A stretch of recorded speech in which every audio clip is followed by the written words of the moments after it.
On today's episode of Manners, we have Fozzie Freed with us.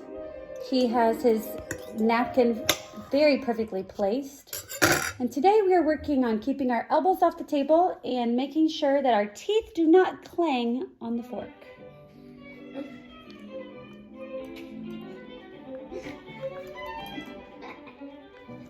Let's try it again.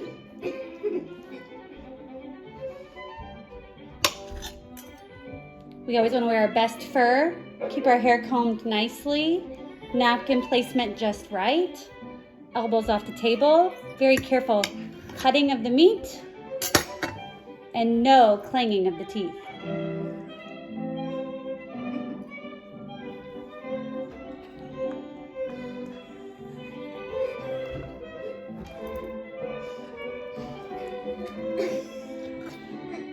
That was pretty good. Let's try it again.